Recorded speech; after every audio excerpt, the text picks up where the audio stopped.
Hi, I'm Mark Hummel. Welcome to the Harmonica party. We'd like to invite you to be a guest at the party. You can do that by supporting us right here at Patreon. See you then.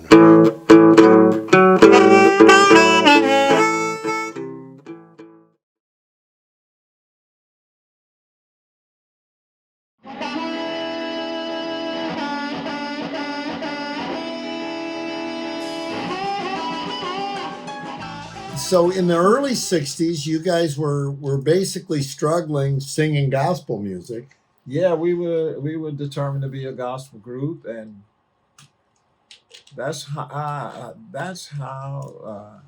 when we met. We met Carol Perry, Right. and Carol. And you went to the Ashgrove and saw Lightning. Oh, I know who it was. Long Gone Miles was a connection. Long Gone Miles. He was a connection to Yes, Lightning. indeed. Yeah. There was a record producer by the name of Bumps Blackwell. Right.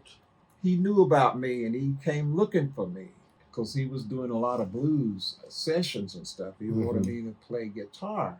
So I became his studio musician, Bumps Blackwell. So did he have you back in Long Gone? I was with Bumps before I knew Long Gone. Right. Bumps introduced me to. Right. He introduced you to Long Gone. Because he was doing this blues thing, and right. He called me one day and he says, asked me if I would be interested in being a guitar player for this blues singer from Texas. So I said, yeah, I'll be delighted. So he gave me his address and told me to go get introduced and meet him and stuff. So I went to his house and met him. And I thought he was so ugly. Long Gone? Long Gone. Because now, Carol was real tight with Long Gone, wasn't he? Well, yeah. Yeah, Carol was. Because of Lightning. Because of Lightning. He was very tight with Long Gone. And Bumps, Lightning was in town, and my brother Joe, he was relaxing black guy's hair. It's a chemical, oh, that's right. You told me about this. Chemical you can put in there. Like a conch. Take the kinks out, yeah. Do a conch, in the hair. Right. And my brother did Long Gone's hair. Well, Lightning saw Long Gone's hair and said, I want that. He wanted that and did his hair too. Guy drove him down here, who happens to be Ed Pearl, drove Lightning down to this house. All right. To pick Joe up to go to the beauty supply store to get the chemicals that he would need to conch Lightning's hair. Right. Well, in the car, my Lightning and Joe is talking, and Joe has said to Lightning, me and my brothers have a group. So Ed Pearl is listening. Yeah. And he said to my brother, what kind of group do you have? Okay. So Joe says, we have a gospel group. Ed Pearl said, what's that? He says, songs you sing at church. Right. Religious songs. He says, why don't you guys come and audition? Maybe you can get hired. Right. So we went and auditioned at Ash Grove. Man, people had never experienced anything like that. Yeah. I saw men taking their coats and whirling it. Right. Wow. Flying across the room. Too much. There weren't a person sitting in their seat. Yeah. Tables were knocked over. Every drink was spilled to the floor. Right. And the waitresses was pinned against the walls like you this. Told me and that. Everybody was like, what the heck's going on here? So after the end of the audition, Ed Pearl says, I can't hire you guys. I can't sell any drinks. I can't sell any drinks when you're on stage. And my waitresses are pinned to the wall. They can't move. Right. And look at my place. It's a mess. Yeah. They want a dry spot on the floor. Right. Because all the drinks were on the floor. Yeah. He says, I can't sell drinks when you guys are on stage. I can't hire you. So I said, well, don't they buy another drink? And he says, well, yeah, they do. And he suggested we come back a week or so later and audition again. So we went and auditioned again. And this time he took us on for 3 weeks. Wow. There was no written contracts. And it was just a verbal. We went from here to New York on verbal agreements. Wow. Yeah, that's what it was back in those days. You Mhm. didn't sign any papers or anything. It Right. was a verbal agreement. Right. And so we went to the Ash Grove for 3 weeks, Mhm. and that's where we met Barbara Dane. Okay. Barbara Dane came. Right. Lightning, Brahmin, Jack Elliott, Right. Barbara Dane. I'd never heard of a white lady singing blues like that. It was quite amazing. But after the end of the 3 weeks, Barbara came and said, when Lightning was on stage, so we all were hanging out in the dressing room area. Barbara Dane, she says, I'm going to the East Coast, and would you guys go if I took you with me? Mhm. We were excited. We'd never been anywhere but Mississippi and here, you know. Right. Right. Sure. Yeah. New York. Oh my God. Yes. East Coast. Yeah, we'll go. Yeah. But then we got thinking about it. Says, we can't go. We ain't got no money. How are we gonna go? So we says, we can't go, Barbara. She says, well, why not? We don't have any money. How are we gonna? We can't.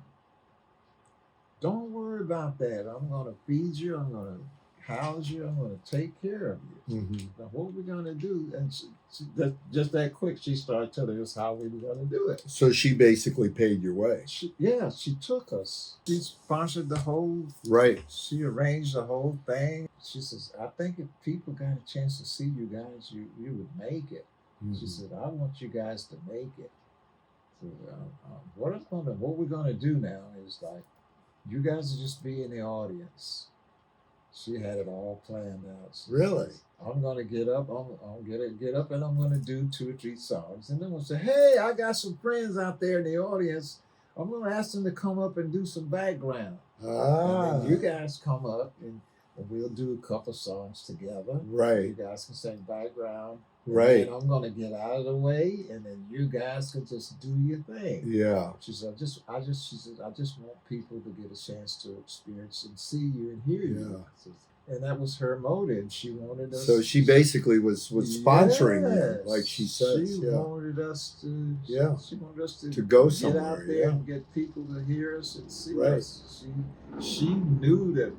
She says, I know you guys will make it. You guys are on one of the album covers, has her on it and you guys on Yeah, it. we were back singing background with her. Okay, so that's on one of her recordings. She did everything imaginable to get us exposed. To get you exposed, yeah.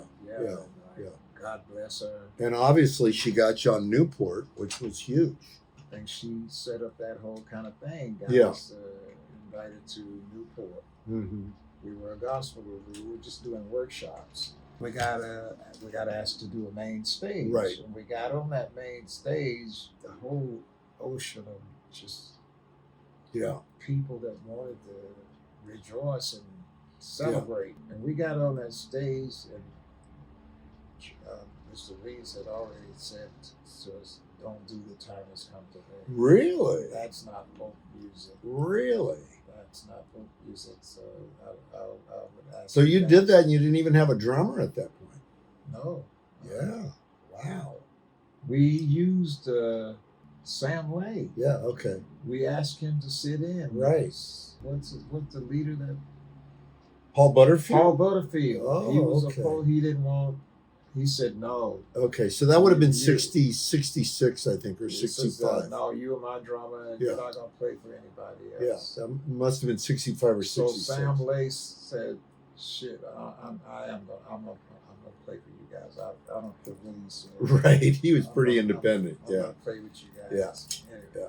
We got on that stage, and we looked out there. We saw all those people, and we, like I said, quick glance at each other. Yeah, we're gonna do it. So you did it. We did Time Has Come Today. It disrupted every workshop, man. Yeah. Wow. People come running. Well, when you're sitting there listening to Rock and Roll, the Voter Show, that's a great song. But yeah, when you hear that kind of stuff for 2 days, there's only so much of it people, and are you going to hear take. something like Time Has Come Today, Right. it's definitely gone. But you guys did like blues and stuff at that point too. When we went to the Ash Grove, we were straight out gospel. Well, but you were doing some blues on there, though. Yeah, because we had been doing the gospel in some other places. And Mahalia Jackson, she was opposed to that because she refused to do gospel anywhere. It had to be a church or a Right. religious setting. Right. She wanted everybody to know that she was a hardcore Christian. Right. She refused to do it. Mhm. And then now we're doing it. And when we went to the Ash Grove, we were doing gospel. Strictly gospel. Yeah. I gotta thank them also at this time. Mahalia Jackson, there was a talk show. She called you early out. early talk show. Right. Paul Coates talk Mhm. show. It was one of the first talk shows. Mhm. She went on that show and she said we were terrible people. We should be ashamed of ourselves. Wow. We were blaspheming. Yeah. And she just really put it down because There were a lot of people that got that.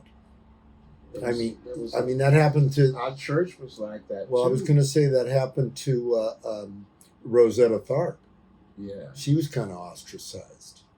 Yeah, the church, in the church. Our church, Greater Mount Zion, our Right. church, the pastor, the deacons, everybody said they didn't think it was a good idea. Okay. But they didn't say it in words, but the church needed a PA system, Yeah. and we were making money now, and we offered to put the PA system, and then they said they couldn't accept funds from us because of the way we make our money. Wow. Later years, when everybody had a better understanding about Right. life and Right. God and religion and everything else, they apologized and said that they were wrong, and they apologized anyway. So when did you add blues into your program? I mean, because After Mahalia Jackson, right after that. when she went on Okay. the Paul Coates show and she said it was terrible stuff. That's and when we you shouldn't started be adding on, blues. And then she went to the Los Angeles Times. She did a whole Jeez, spread on yeah. that and said we were, how what she thought about it. And she was considered to be the queen of gospel. Oh, I know she was. Yeah. And everybody listened. Everybody paid attention Absolutely. to her what she said, what she Right. would say. Mhm. So, like, club owners says we can't hire you anymore. As a Wow. gospel group. Can you mix it up? It was the Ash Grove was the first place we started mixing it up. Right. Because Ed Pearl, he was the one that said to us, "I want you guys in my place, but you draw a crowd, man." We was selling out three shows a night. Yeah. And he's like, all of a sudden we can't do that anymore because we are a gospel group. And Ed says, "I want you guys, but I can't hire you anymore as a straight out gospel group. Can you mix it up? Can you Oh, do some- okay. can you So do that some was the reason. blues? Can you Yeah. do some blues? Can you do some jazz? Whatever. Right. Rock and roll, just mix it up. But I can't hire you as a straight out gospel group anymore." Right. Then the union stepped in and said every member has to be paid scale or above. And like some gospel groups had as many as 10 members. Club owners didn't want to pay that kind of money for a gospel group. Yeah. So now we can't get hired as a gospel group. So now, like, for a long time, man, we had a 2-story band house with a basement where we had a rehearsal studio in the basement. We could play music all night, all day. And Now, your first record, the one from the Ash Grove, do you remember the label that was on? I think APCO. Really? Okay. I'm not sure. That was a hard decision for us to make because we were born to be gospel, Right. and we didn't want. So it was a big deal for you guys to let go of that. Major Yeah. deal. Oh, I'm sure. So Yeah. we starved for a period of time. We ate peanuts and drank sodas. I remember you were telling me that. There was a 25% deposit on each bottle. Right. And we drank that all week, and then we would collect at the weekend. Go to Johnny Pastrami and get 2 big pastramis And with split all that 'em. meat, split them up, and we had a feast. Anyway, Wow. we couldn't Yeah. get a job, and Ed Pearl was suggesting to us to mix it up, so Right. we could get work.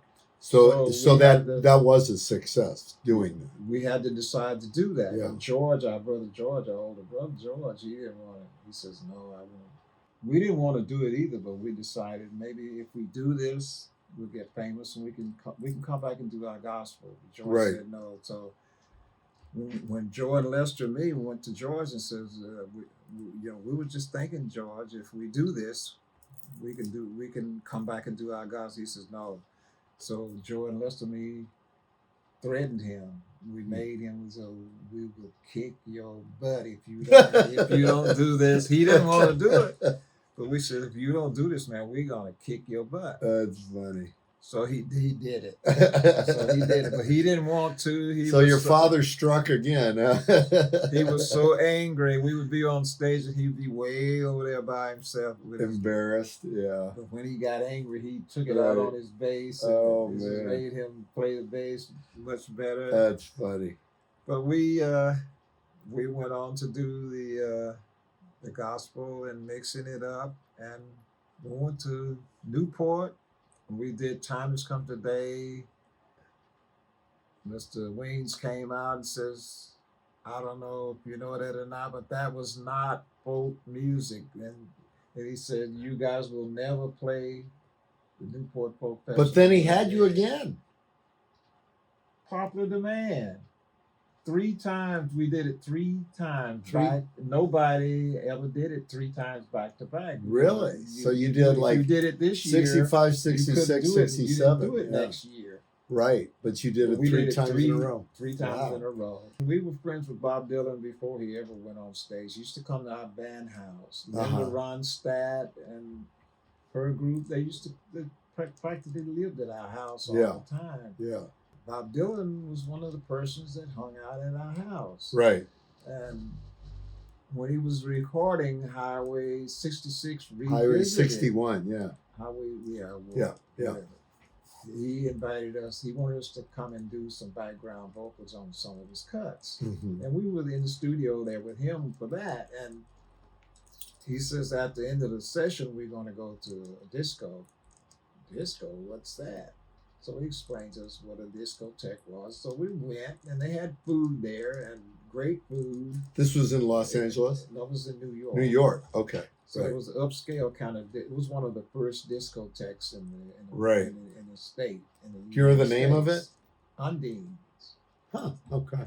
Undines. And we were there. After the session, we went over there, and we were sitting there. We ordered up some food, and we were sitting there eating our food, and people were dancing, and it was great. It was a place was full of great high energy people, and everybody's just carrying on, having a great time. So the guy comes out and says, we have a guest group all the way from Los Angeles, California, and they're going to come up later and do the set. They're going to do some numbers.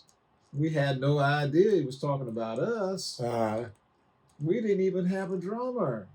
And we're sitting there, and after a while, the guy comes back out again and says, ladies and gentlemen, the guest group we promised you, they're coming on stage right now, the Chambers brothers. And we go, holy, how are we going to do this? So I said to my brothers, I says, what are we going to do? We're not, these people want to dance. We're just a folk act. We don't do dance music. So I said to my brothers, what if we just do the same songs we do? We'll pick the tempo, we'll set it at a dance tempo. Right. And we'll see if that drummer, Brian, was playing with the band that was playing there. So this is the drummer that played with you on the whole time. The album. The whole time. Right. Brian was playing with a band called The Losers. And they were playing at Undines. So I says, we'll do the same songs. We'll speed them up, and we'll ask that drummer if he'll sit in with us and make it a dance thing. So we asked him if he would sit in. He said, sure. So we did the same songs and just speeded them up. Like we did when we were doing the first song. I mean, not less than 4 bars into the first song, there was something about his drumming. You guys knew it worked. We just kind of gave that quick glance at each other and said, "This is the guy." Yeah. So at the end of the night, we had already been invited to sign with Columbia Records. Wow. And we approached him and says, we're signing with Columbia Records, and would you be interested in being a fifth brother and being our drummer? He says, sure. Wow. So we said, well, when we sign, we'll send you airline ticket. You come to California. We have a band house. You have your own room. Wow. You know, you don't have to pay no rent. You just be our drummer. He said, sure. But you know, before we signed with Columbia Records, they offered us a contract of 400. Oh, you told me about this. Yeah. $450 a week, car Right. and wardrobe. Right. We went to every major Warner Brothers, Capitol Records, you name it. Yeah. Chelsea, every record label. That's the contract. Even Motown. That's when I realized Barry Gordy don't own Motown Records. Why would Motown be offering us a contract that says $450 a week, car and wardrobe? That's the same contract that every major label in the world. And you said that had something to do with being a black group.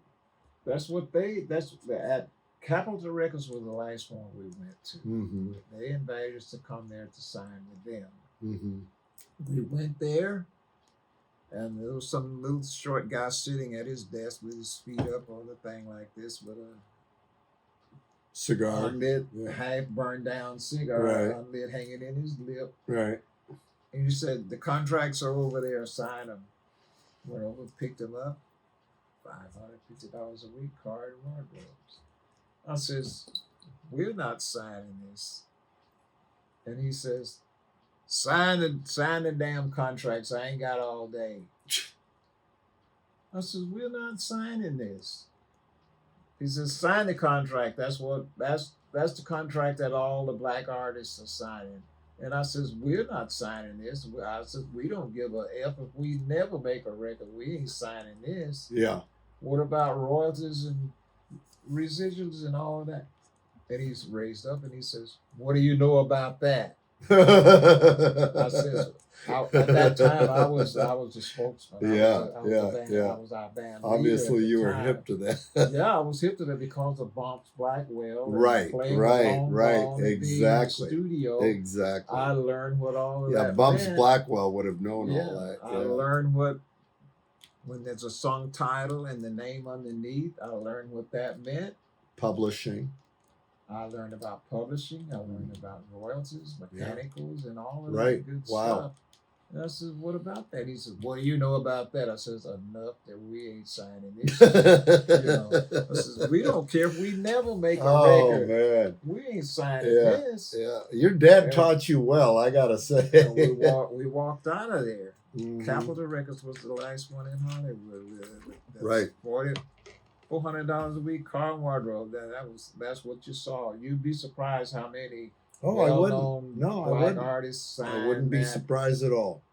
They got shiny. They got sent to a tailor who made them a bunch of bright colored suits and went to the used car lot and bought them a red Cadillac and a used one, and that was it. Yeah. Well, they figure they're going to see their name in lights.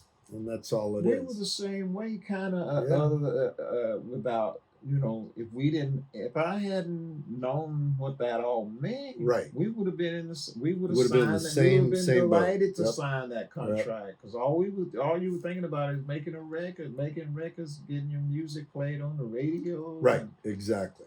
That's what most musicians kind of go for. People didn't know about royalties and all of that. When Barbara Dane took us to New York, we ended up in Boston. We ended up all over the place. We like practically never got back home. Right. When we would leave L.A., Alice Cooper and his group and Long Gone Miles would live in our house till we got back. Alice Cooper and his band, they didn't have a house or an apartment. What a trip. It was a hippie thing back in those days. Right. You didn't really need wherever you were, that's where you crashed. Right. There was 30 people here in this house. You sleep on the couch, on the floor, wherever, And how long of tours would you guys usually do? Back in those days. The last time we went out, we went to the East Coast. We went to New York to play a place called the Downtown, upscale supper club. That told us we couldn't invite our black friends because they weren't allowed in the place. Yeah. We worked there. We went there to be there for 3 weeks. Within the first week, we did 4 shows a night. a night. We had 4 sellout shows a night. I went to the manager. They took us in the basement. So this is your dressing room area, where all the steam pipes are running across the ceiling and water dripping on the floor. When you're not on stage, this is where you will be. You will not mingle with my clientele. You will not accept drinks. You will not dance with the ladies. When you're not on stage, this is where you'll be. So we said, oh man, you can't invite your black friends. They're not allowed in here. So, oh man, is this stuff still going on, man, in New York, you know. So we took the job. It was just a verbal agreement. And within the first week, we were selling out 4 shows a night. I mean, when we were doing our first set, the next house is waiting outside. Right. So I went to the manager. I said, I need to talk to you. He says, yeah, what's up? I says, we want that booth and that booth for our guests. He says, you out of your mind? Those are my best tables. I says, yeah, that's why we're going to have them for our guests. I said, you see that crowd out there? Yeah. When they're making money, you can get away with that. They're not here because you have 2 best booths. That's right. They're not here because of your place. They're here because we are here. Yeah. And wherever we are, that's where those people are going to be. Yep. And so then we'll just walk right out of here. You know, we're not going to play to your rules. So what did he say? Okay. You can have those 2 booths for your guests. I says, oh, and by the way, we will invite our black friends if we so decide to. Yeah. Good for you. So we integrated the place. Yeah, that's amazing. There was this young actor we met in Central Park. He was the first black person to ever go in there. At that point, when we went to New York for that stint, we never got back. Yeah, you're just gone all the time. We never got back, man. Yeah. We were one gig after another. When we ended up in Boston, we ended up all over the place. Philadelphia. Now, were you guys traveling by car, or would you fly in, or how did that work? We didn't fly. You drove? We drove. Okay. Yeah. So you'd basically work your way across and work your way back. I told my brothers, I ain't flying. Yeah. There's a lot of people that felt that. I'm not going to fly. Yeah. So we stayed on the ground the whole time. Right. But the next thing I knew, we were flying every day. Yeah. But you did work across pretty much when you were traveling? I mean, you would work across the country, like driving to each state and playing gigs. Yeah, we would drive. Then all of a sudden, man, the next thing I knew, we were flying every day, sometimes twice a day. You had people that wanted you in such and such cities. Did you guys travel a lot? Did you go to Europe much? We ended up going to European tour. We went to Japan. That's when Woodstock was happening.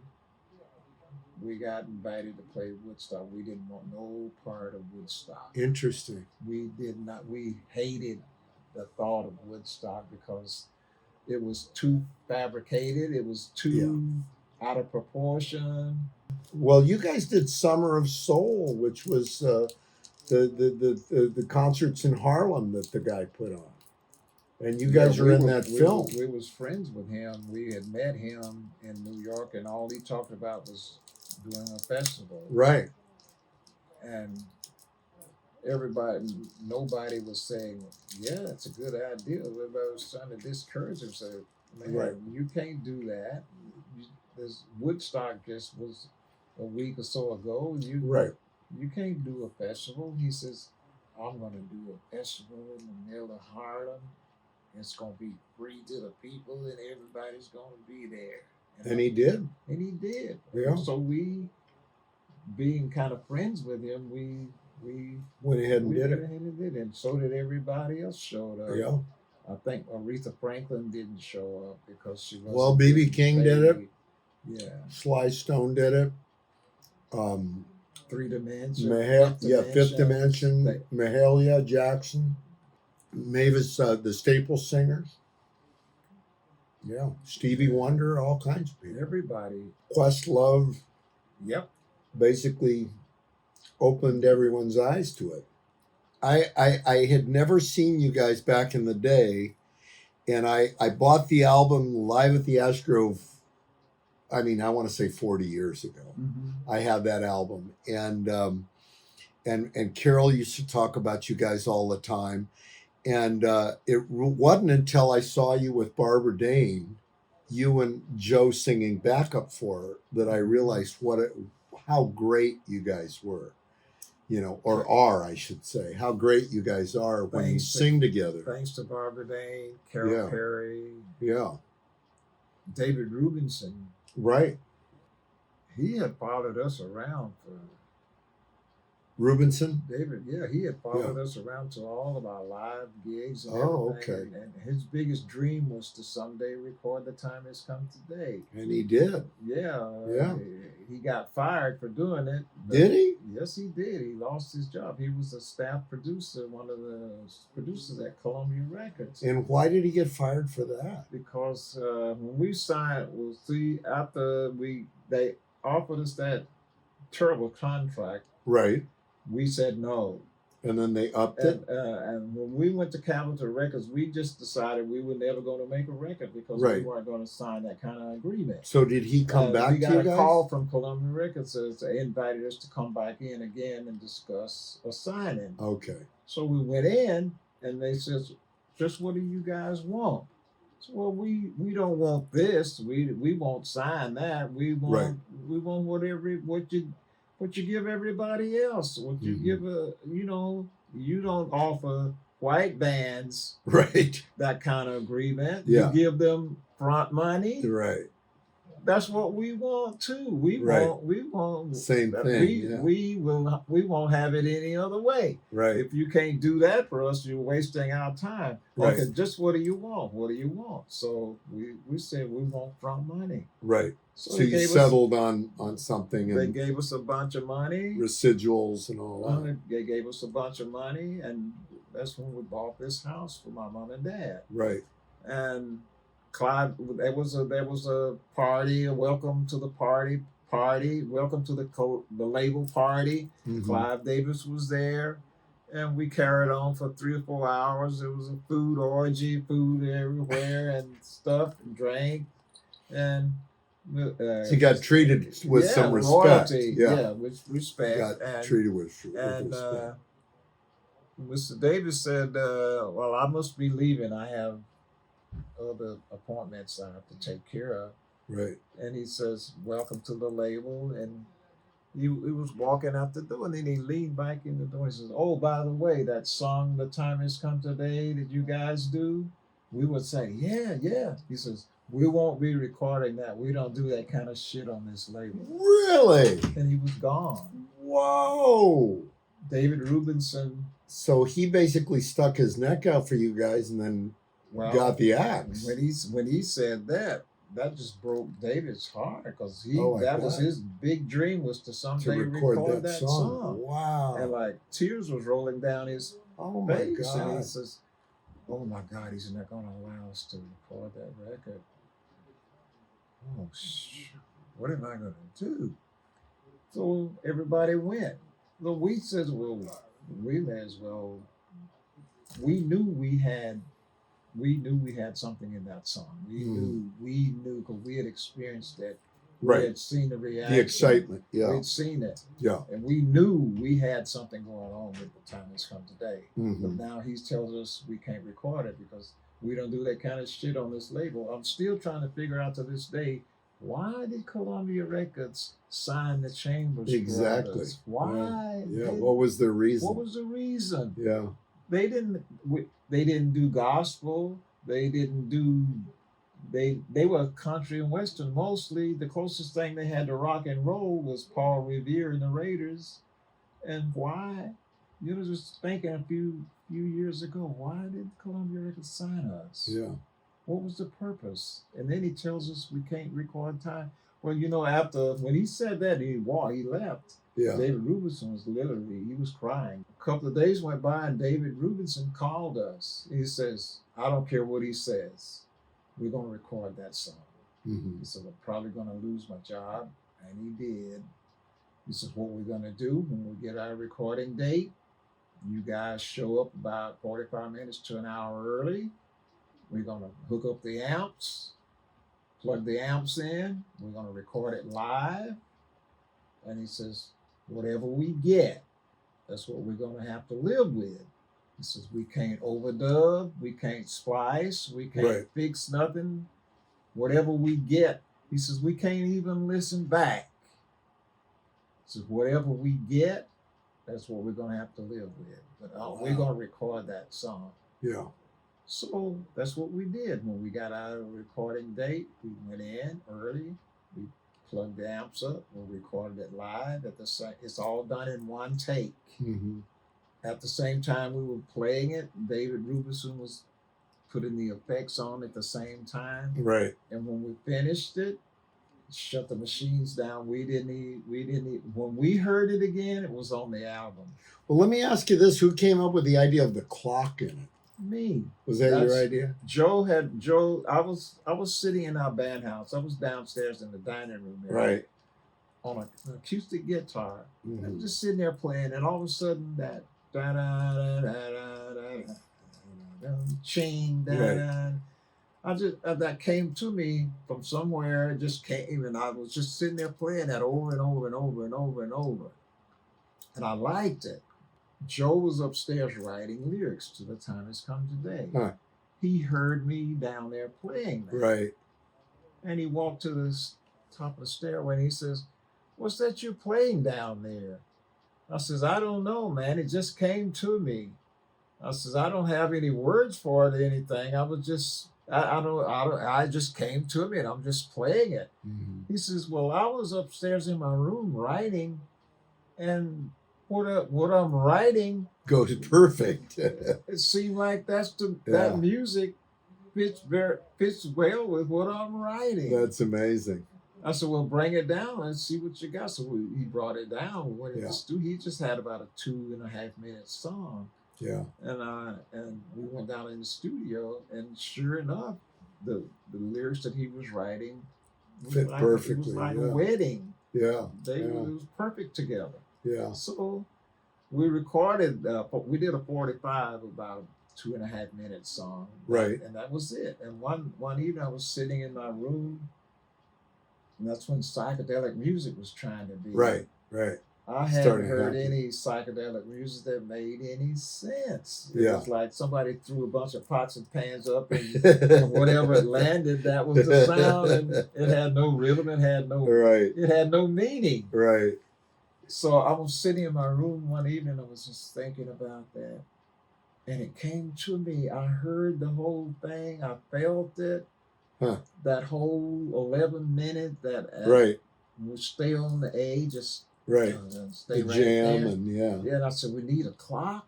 So I says, this is going to be our contribution to psychedelic music. I said to myself, I went and got I said, hey, man, we got our contribution to psychedelic music. But what are you talking about? Let's go into the studio. So we went in the studio, and when we got to that A chord, I said, just stay right there. Lester, you need a clock. You need a clock. We didn't have a cowbell. You could. Right. Well, some of the Latin percussion groups were using cowbells. Right. You couldn't go in a music store and find a cowbell. We couldn't find a Right. cowbell. It was nowhere. a big thing. Yeah.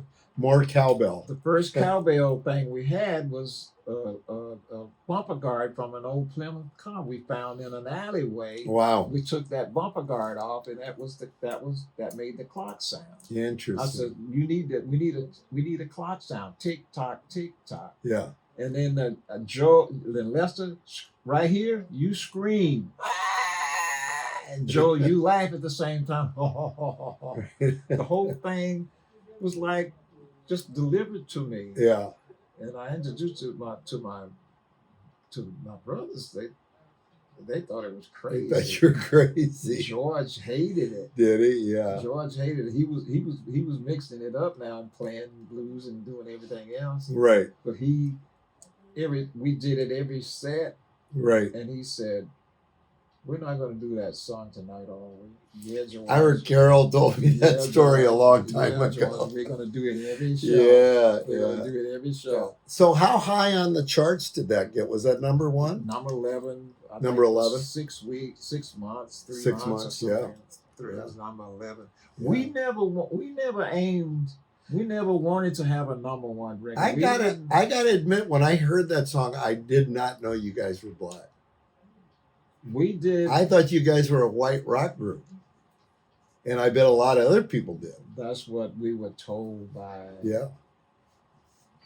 I think it was Columbia Records told us to go home, to put the guitars down, get some suits alike, learn some steps, and play your own music. Right. So they were mad because you did a And psychedelic And album. Joe said, "What do you mean play our own music? We wrote this. This is No our kidding. music." Yeah, exactly. And we did a in South Carolina. There was a white dude he was a student at a university there, Right. and he was in the filming department, and he wanted to make a movie with the Chambers brothers. Right. And he was a Klansman. His whole family. Oh, was my Klansmen, God. But something about our music changed his whole. What a trip. He didn't want us out of his sight, man. He rode. Wow. He slept on the floor. What a trip. He wouldn't eat. He traveled with us. He says, You know, there's a great story about a keyboard player, a guy named Daryl Davis, and he would make friends with Klansmen, and they would eventually drop the whole racist thing. that's what happened to him. He came Yeah. to he saw us in concerts. So we played every college and university. We got lucky. We didn't have to promote. We got caught Yeah. up in that college and university thing. When Kent State, that Right. incident happened at Kent State, Right? oh, put us in the red. We never recovered from that. 'Cause Wow. all our gigs were colleges and universities. Yeah. Now we got to revamp, and we Yeah. had to try to get into another method. Yeah. And like for all those years, we did colleges and universities. But you guys also did like the ballroom circuit, right? I mean, didn't you do the Fillmores? we did the Fillmore, Bill Graham. Yeah, I mean, you did the Fillmore we did, auditoriums, right? Winterland. Yeah, I mean, you did just those. We gigs. did, yeah, that was the Yeah. smallest venues. It was always colleges and universities. Right, right. But when that incident happened at Kent State, and those kids got killed. Yeah. There was no more entertainment. You're saying because the colleges just put a kibosh on No having entertainment? No, Yeah. nothing. No social gatherings were allowed at it. No Right. college or unit. But this Yeah. guy in South Carolina, he had seen us at the university. He wanted to make a movie. It's called Miracle at Valley Park. I want to get you. I want you to get a chance to see that. I'd love to, yeah. And I'll see if I can find it on YouTube. no, you won't. You won't? Really? Nobody's seen it. Wow. It's as great as Summer of Soul. Yeah. It's there was a park there called Valley Park in South Carolina, Huh. where no two races had ever shared that park at the same time. When the blacks were there, it was only black. When the Uh-huh. whites was there, it was only whites. And when the Mexicans was there, it was. But only when you guys Mexicans. played, it was a total mix. That's what he wanted. He Yeah. wanted to bring everybody in the Yeah. park at the same time. The police department says you're out of your mind. We won't support that. But it happened. We begged for electricity. There was no lights. We begged for electricity. Everybody was doing lights, said no. Huh. The mayor, the governor, everybody said, no, you're crazy. This can't happen. This guy, he wanted everybody to come together in the park. Yeah, that's amazing. Never was done ever before that. Yeah. Everybody of race was in the park at the same time. But you guys pulled it off. We went there, we played it, and across the street, right from here to across the street was a house, and there was a black family living there, and they let us use their house for dressing room area. Mm-hmm. And we were there, and she got on the phone, and she called her friends, and she says, "Oh my God, the Chambers brothers are black." She couldn't believe it because she heard That's funny, she heard yeah. the music. Right, Like right, you said, right, you right. thought we were white. Yeah, I did. I had She's no idea. black. Yeah. And you know, one evening I was sitting here watching TV, and I heard tie tubes like lug wrenches hitting the ground, pling, pling, pling, Right. outside, and the doorbell rang after a minute. This is a black guy, and he says, "Sorry to bother you, man, but my park brakes is not holding. I need to change the tire, and the car keeps rolling. Could I borrow one of your bricks? I got all those bricks out there." And he said, I said, "Sure." So he took a brick and he he changed his tire. Mm-hmm. And when he came back, he rang the doorbell and he says, "Thanks for letting me use the." I said, "Oh, you didn't have to bring it back. You could have just left it there." And he said, "Oh no, I just," and he looked at me, he says, "You look familiar." I says, "Yeah." He says, "Are you one of the Chambers brothers?" I says, "Yeah, I'm Willie Chambers, man." He started freaking out. Wow. Ah, oh my God.